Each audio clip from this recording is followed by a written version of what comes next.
கள்ளக்குறிச்சி சம்பந்தமா இன்னைக்கு வரைக்கும் கிட்டத்தட்ட 63 பேர் படுகொலை செய்யப்பட்டிருக்கின்றார்கள். நான் இறந்ததா நான் சொல்ல மாட்டேன். அங்க படுகொலை தமிழக அரசு கள்ளக்குறிச்சியில 63 பேரை படுகொலை செய்திருக்கிறது.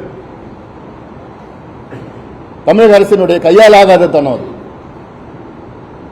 ஏன்னா கடந்த ஆண்டு நடந்த சம்பவம் மரக்காணத்திலையும் அங்க இடைக்கரை நாடு பகுதியில் செங்கல்பட்டு மாவட்டத்திலையும் அப்போ 22 பேர் அதான் 29 பேர் இறந்து கண் பார்வை இழந்திருக்கிறாங்க. 29 பேர்.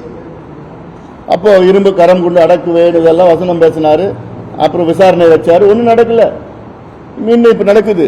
இப்பயும் ஒரு கண் துடைப்பு ஒரு விசாரணை வச்சுக்கிட்டு அதுக்கப்புறம் மறுபடியும் சம்பவம் மறுபடியும் அடுத்து நடக்க போகுது.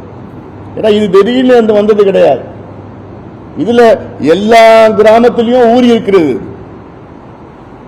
சொல்ல போனா இந்த பகுதியில் பார்த்தீங்கன்னா இந்த விழுப்புரம் மாவட்டம், கள்ளக்குறிச்சி மாவட்டம், திருவண்ணாமலை மாவட்டம் இந்த பகுதிகளில் ஒவ்வொரு கிராமத்திலையும் ஆண்டுதோறும் இது இப்போ ஏலம் விடுறாங்க. சாராய ஏலம், அது கள்ளச்சாராய ஏலம். யாரு? ஏன்னா இது கள்ளச்சாராய வியாபாரிகள் ஒரு 2-3 பேர் இருக்கிறாங்க. அவங்களுக்குள்ள அடிச்சுக்கிறாங்க யார் இந்த கிராமத்துக்கு கள்ளச்சாராயம் சப்ளை பண்ணணும்னு.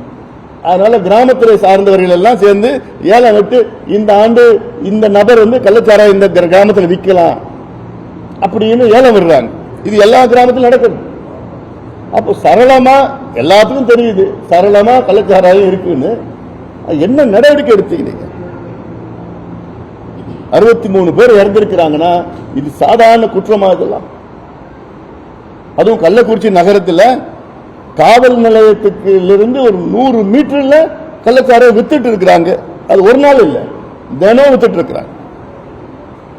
அப்போ அந்த காவல் நிலையத்தில் உள்ள அத்தனை காவல்துறையை சார்ந்தவர்களுக்கு மேல 302 எஃப்ஐஆர் போடணும். கொலை குற்றம். அவங்களும் உடந்தையா இருக்கிறாங்க. அங்க இருக்கின்ற ரெவன்யூ அதிகாரியில இருந்து எல்லா அதிகாரிகளுக்கும் அவங்க மேல 302 போடுங்க, எஃப்ஐஆர் போடுங்க. இது கொலை.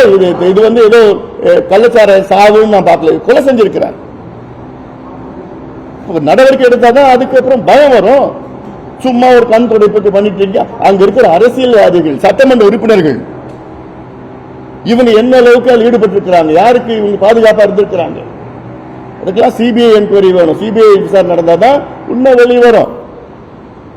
சிபிசிஐடி மேல எனக்கு மரியாதை இருக்கு, ஆனா நம்பிக்கை இல்லை. நான் தொடர்ந்து சொல்லிட்டு வரேன். நான் அவங்க ஆளுங்கட்சியை சார்ந்த அரசியல்வாதிகள் எதுவும் பண்ண போறது கிடையாது. கடந்த காலத்தில் நம்ம பார்த்துட்டோம். உண்மையிலே முதலமைச்சர் ஸ்டாலின் அவர்களுக்கு தமிழக மக்கள் மீது, தமிழக மக்களுடைய உயிர் மீது அக்கறை இருந்திருந்தா இந்நேரம் இந்த 2 எம்எல்ஏ கைது பண்ணிருப்பாரு, அதிகாரிகளுக்கு மேல் நடவடிக்கை எடுத்திருப்பாரு, அமைச்சரை பதவி விலகிட்டு இருப்பாரு. ஒண்ணுமே பண்ணலையே. அப்ப 63 உயிர் என்ன சாதாரணமா இவங்களுக்குலாம்? அப்படி ஆயிடுச்சு. அதனால இது நிச்சயமாக தமிழ்நாட்டுக்கு மிகப்பெரிய ஒரு அவமானமா நான் பார்க்கிறேன். It is a shame on Tamil Nadu. Shame on Tamilnadu's government. எவ்வளவு நாங்க போய் பார்த்தப்போ எவ்வளவு அந்த மக்கள் எல்லாம் பாவம். 2 பேரும் இழந்த குழந்தைங்க எவ்வளவு பேர் இருக்கிறாங்க. உடனே 10 லட்சம் ரூபாய் கொடுத்துட்டு எல்லாம் சரியா போயிடும். இதுதான் பண்ணிட்டு இருக்கிறாங்க. அதனால இதெல்லாம் நிச்சயமாக இந்த இடைத்தேர்தலில் மட்டும் கிடையாது, தமிழக மக்கள் மத்தியில் மிகுந்த கோபத்தில் இருக்கிறாங்க. பெண்கள் மத்தியில் மிகுந்த கோபத்தில் இருக்கிறாங்க. நாளைக்கு இது யாருக்குன்னா நடக்கலாம். செய்திகளை உடனுக்குடனும் துல்லியமாகவும் தெரிந்து கொள்ள சப்ஸ்கிரைப் பண்ணுங்க.